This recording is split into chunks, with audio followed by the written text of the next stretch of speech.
6 causes of people leaving you after 70 and how to prevent it. Even in your family, old people's advise. Have you ever pondered why, as you age, individuals tend to disappear? Perhaps family members stop visiting as frequently as they once did. Certain friends stop calling, or social invitations start to fade. The feeling that you're falling behind can be exasperating, even unpleasant. In actuality, though, there are legitimate causes for this. The good news is that you can control a lot of them. We'll look at 6 main reasons why people start to leave you as you get older in this video. These are not merely chance events, they are actions, mindsets, and tendencies that have the power to alienate others, frequently without your knowledge. However, if you comprehend them, you can make adjustments that will improve your relationships and enable you to maintain deep ties for years to come. You might be surprised by some of these reasons, so be sure to watch all the way through. More significantly, we'll discuss how you can steer clear of these problems and preserve enduring relationships with the people who are most important to you. Stay with me. This might alter your viewpoint if you've ever felt like people are vanishing from your life. Let's get going now. First, failing to prioritize personal development. When a person stops developing socially, emotionally, or cognitively, it's one of the main causes of social disengagement in old age. A man who keeps growing, learning, and interacting with the outside world is still fascinating and approachable. However, a person may become more difficult to relate to if they cease looking for new experiences, oppose learning, or refuse to change. In actuality, people are drawn to those who remain active and involved in life regardless of their age. When you converse with someone who is inquisitive, receptive, and constantly learning something new, the exchange feels interesting and novel. However, those exchanges get monotonous and even exhausting if the other person simply discusses the past, won't attempt anything new, or blocks off new ideas. Individuals might not all go at once, but they might gradually stop contacting you. Growth is more than just reading books or taking up new interests. It also involves maintaining an active mind, posing queries, and demonstrating an interest in the world. People around you notice when you stop doing it. A person who is ready to learn, willing to engage in conversations, and open to new ideas exudes an aura that others want to be around. However, when someone isolates oneself, their energy wanes and certain relationships also vanish. Let's say that one of the 2 elder males remains engaged.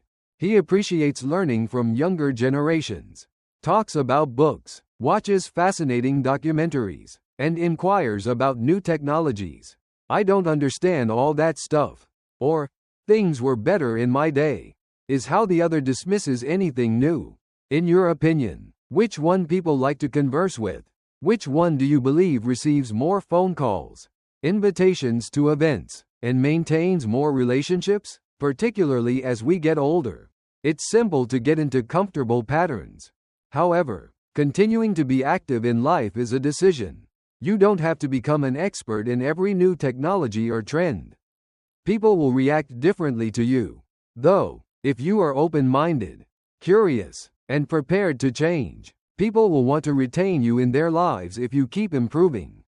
They might think they're going forward while you're standing still if you stop growing. The good thing is that you can change at any time.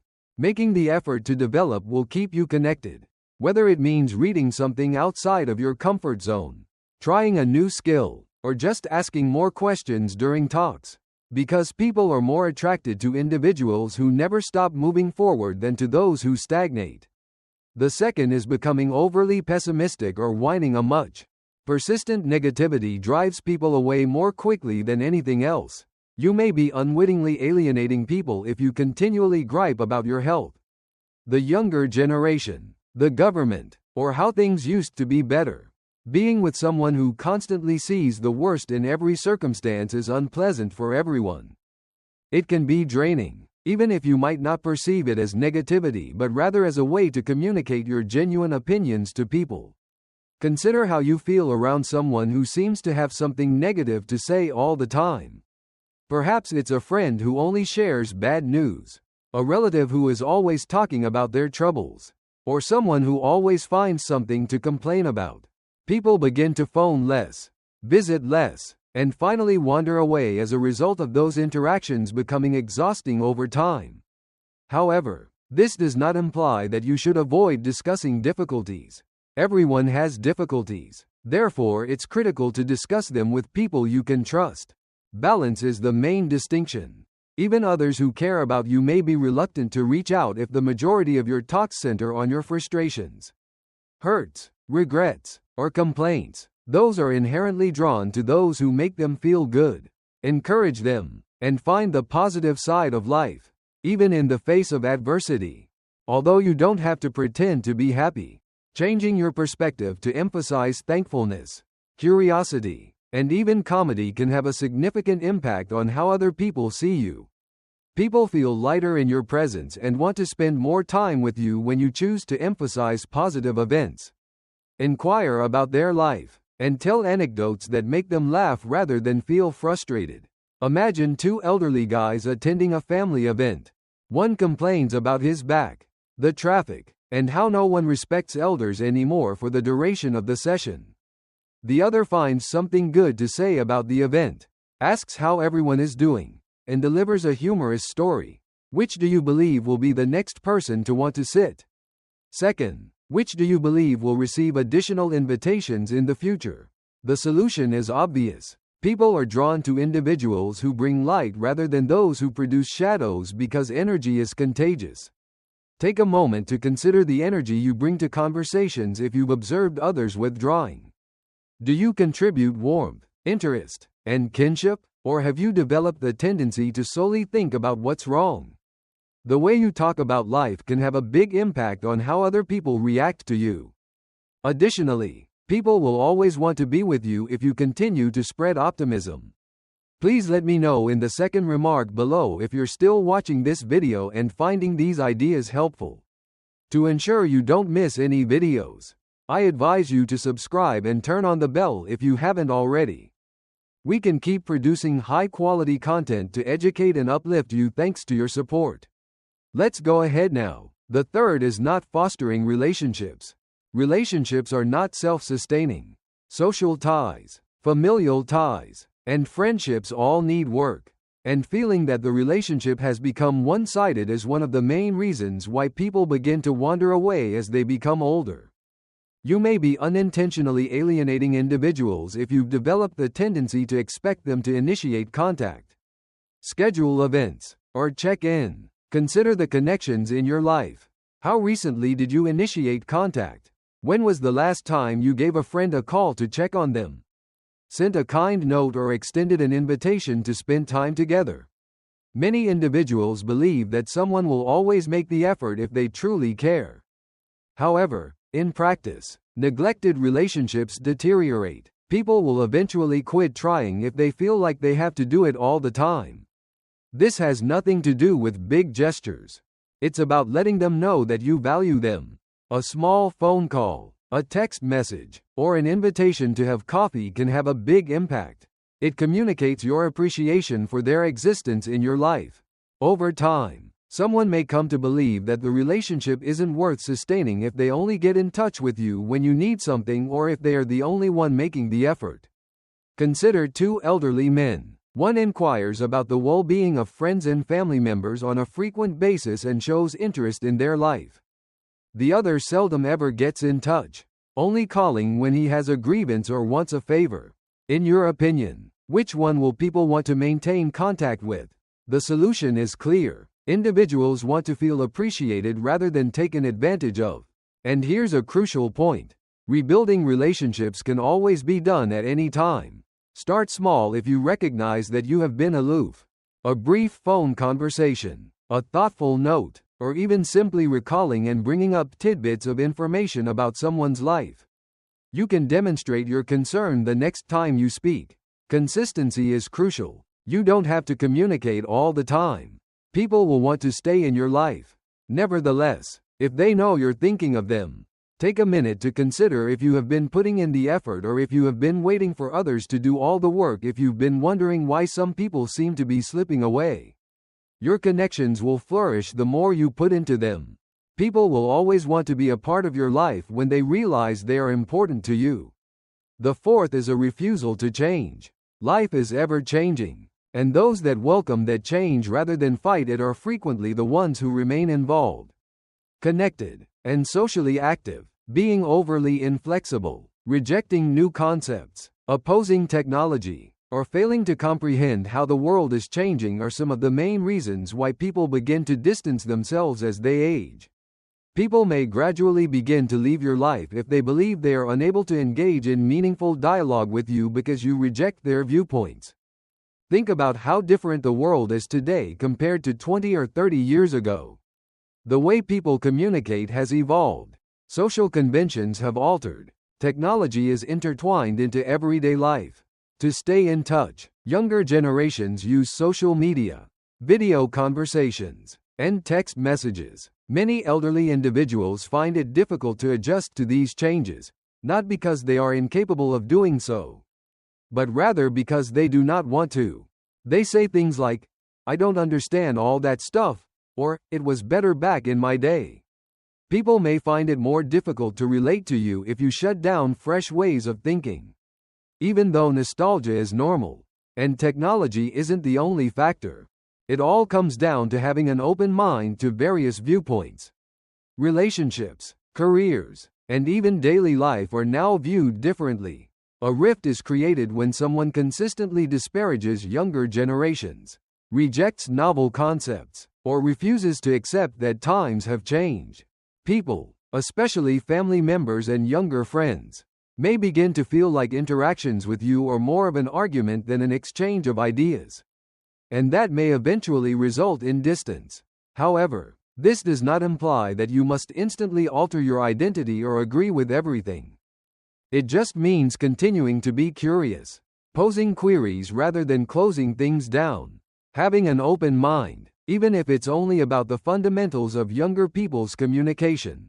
People may feel as though they are speaking a different language around you if you don't adjust, and they may eventually give up on attempting to communicate at all. Consider two elderly men who are accompanied by their grandchildren. One continuously complains about how things used to be better, rejects their hobbies, and is unwilling to attempt new things. The other listens with interest, inquires about their lives, and even makes an effort to interact with the things that are important to them. Which do you believe will be the most appealing to the younger generation? Although it might be challenging, change is unavoidable. Those that are adaptable, flexible, and open-minded are the ones who maintain their social connections as they age. You don't have to follow every new fad or accept every novel viewpoint. People will, nevertheless, continue to include you in their lives if you demonstrate an openness to understanding. Please let me know in the fourth comment below if you're still viewing this video and finding these ideas helpful. To ensure you don't miss any videos, I advise you to subscribe and turn on the bell if you haven't already. We can keep producing high-quality content to educate and uplift you thanks to your support. Alright, let's proceed. The fifth is growing too reliant on other people. Balance is essential for healthy relationships. However, it can cause stress when one person continuously takes without providing anything in return. Whether it is materially, emotionally, or physically, it's normal to occasionally want assistance as we become older. However, it can be driving them away if you've grown unduly reliant on them without taking into account their requirements. People want to support the people they love. However, people might start to remove themselves when such assistance becomes more like a duty than a choice. Consider the individuals in your life. Do you find yourself depending on them for tasks that you once completed alone? Perhaps it's also requesting favors, frequently relying on others for emotional support without reciprocating, or expecting family to handle everything. Relationships should never feel one-sided.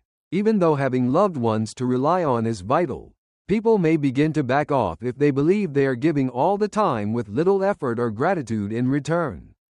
Furthermore, this is not limited to monetary or material assistance. It also holds true for emotional energy. The other person may start to distance themselves if you focus all of your conversations on your problems, your annoyances, or your demands without taking into account what they are going through. In a relationship, people want to feel more than merely needed. They want to feel valued. However, this does not imply that you should never seek assistance. Finding a balance between it and independence is crucial. Strong connections can be maintained by even modest actions like being self-sufficient, taking care of what you can on your own, being grateful, and finding ways to give back. Even in little ways, people are much more inclined to assist those who also contribute. Consider two elderly men. One seeks his family for aid all the time, but he never shows appreciation, never gives anything back, and believes they will always be there. The other recognizes the assistance he receives, tries to do his part, and looks for opportunities to help, whether it be by sharing expertise, giving counsel, or just being there for him emotionally. Which do you believe will continue to draw large crowds? If you've observed someone separating from you, stand back and consider if you're providing as much as you're receiving. Do I show my gratitude for other people's efforts? When I can, do I try to manage it myself? Maintaining relationships can be greatly impacted by even tiny adjustments, such as showing thanks, looking for small ways to assist others, or just asking how someone else is doing. People will always want to be a part of your life when they feel respected and appreciated. Unresolved animosity is one of the things that drives people away the fastest. It's simple to amass disappointments, old disputes, betrayals, and times when we felt wronged as we age. However, clinging to those emotions and not letting them go not only hurts us but also alienates other people. People don't want to spend time with someone who harbors resentment, brings up past traumas frequently, or is unwilling to forgive. Relationships become heavy with that kind of energy over time, and people may decide to leave rather than continue to bear that burden. Consider your personal connections. Have you cut ties with any individuals because you believe they have wronged you? Do you often find yourself reliving past conflicts and harboring resentment toward family members or former acquaintances who have erred? Feelings of hurt are normal. It becomes an issue, though, when that hurt creates a wall that separates you from other people forever. People may not even understand why you've pulled away at times. In other situations, they do realize, but they give up on trying to make things better because they feel that you won't let it go no matter what they do. Here's the reality. Remaining resentful damages you rather than the other person. While everyone else moves on, it keeps you stuck in the past. Additionally, individuals may stop contacting you altogether if they feel that every conversation with you could become a reminder of past problems. No one wants to be reminded of their past transgressions all the time. And they could decide to take a step back instead if they believe they will never be forgiven completely. Consider a couple of elderly guys and their families. By choosing to concentrate on the here and now and the time spent with his loved ones, one has learned to let go of little disagreements. In order to show everyone that he hasn't forgotten, the other person continues to bring up disagreements from years ago during conversations. Which one will people want to hang out with? In your opinion, the goal of forgiveness is to release yourself from the burden of past transgressions. Not to act as though they never happened. It's about valuing relationships over previous transgressions and choosing peace over animosity. If you've been harboring resentment or disappointment, consider whether this is assisting you or alienating others. Because ultimately, making the decision to forgive and move on not only keeps people in your life, but it also gives you greater peace in your own. Please let me know in the 6th comment below if you're still viewing this video and finding these insights helpful. To ensure you don't miss any videos, I advise you to subscribe and turn on the bell if you haven't already. We can keep producing high-quality content to educate and uplift you thanks to your support. Let's go ahead now. Last words. Rafael Nunez is his surname. Take a time to consider these 6 reasons as we conclude this video. Are you familiar with any of them? If so, take this as an opportunity rather than a critique. In actuality, loneliness in old life is not a given. it is possible to change a lot of the things that drive people away. Additionally, you can discover that people begin to reappear in your life when you begin making minor changes, like reaching out more, letting go of grudges, or deciding to maintain an open mind. Relationships are more than just time, and attractiveness is more than appearances. They focus on your energy, how you affect other people, and the work you do to maintain relationships. The good news? Age does not diminish any of these attributes.